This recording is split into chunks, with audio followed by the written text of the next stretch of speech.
আর কত কাল দিবি ফাঁকি, সময় যে ভাই নেই যে বাকি, আজরাইল তো লইবে ডাকি, কারো মানা তো শুনবে না। এ যেনই ভাই আসল বাড়ি, কবর যে ভাই আসল ঠিকানা। কথা ঠিক কিনা?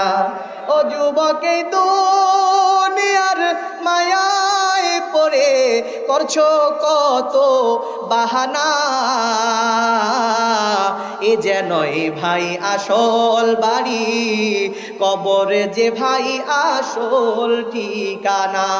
বন্ধু বান্ধব যারাই ছিল একে একে সব হারালো, তুমি আমি কেউ রব না। থাকবো নাকি ভাইরা আমার?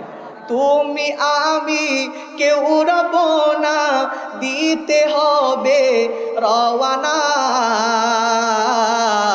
এ যেনই ভাই আসল বাড়ি, কবর যে ভাই আসল ঠিকানা।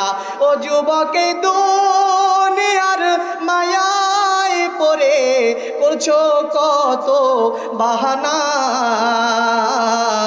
এ যেনই ভাই আসল বাড়ি, কবর যে ভাই আসল ঠিকানা। এই জন্য যুবক ভাইরা, কবরে যাওয়ার আগেই সামানাপত্র নিয়ে যাওয়ার দরকার আছে না নাই?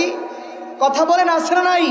আল্লাহ আমাদেরকে কবরে যাওয়ার আগেই সামানাপত্র নিয়ে যাওয়ার তৌফিক দান করুক, বলেন আমিন। তো এই যুবক যখন সেই মুরব্বীকে দেখছে, এখন তো আর ওই মুরব্বীদেরকে পাওয়া যায় না, এখন তো ডিজিটাল জামানায় আজরাইল ডিজিটাল পদ্ধতিতেই ধইরা নিয়ে যায়।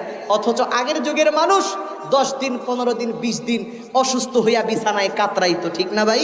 এরপরে মরবো ভাব, এরপরেও ঠেইলা গুতায় 3 দিন নিয়ে যাইত, ঠিক কিনা?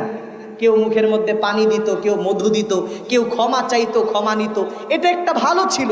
কিন্তু এখন হঠাৎ করে মানুষ মারা যায়, অ্যাক্সিডেন্টে মানুষ মারা যায়, হঠাৎ মৃত্যুবরণ করে, এটা ভালো না। আল্লাহ রসুল হঠাৎ মৃত্যু থেকে পানা চাইছেন, আমরাও চাই। আল্লাহ আমাদেরকে হঠাৎ মৃত্যু থেকে হেফাজত করুক, বলে না আমিন।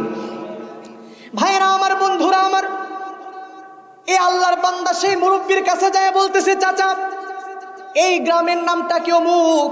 বৃদ্ধ লোকটি ডাক দেয়া বলতেছে, হ্যাঁ বাবা। বৃদ্ধ লোকটি ডাক দেয়া বলতেছে, রে যুবক তোমার বাড়ি কোথায়?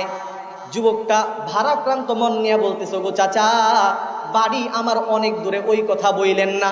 ওগো চাচা আমি একদম এই রাস্তার শুরুতে মেইন রাস্তা যেটা আছে, এই রাস্তা দিয়ে হাইটা যাইতেছিলাম, রাস্তার পাশে তাকাইয়ে দেখি পুরাতন একটা বিল্ডিং। এই জাতীয় বিল্ডিং আমি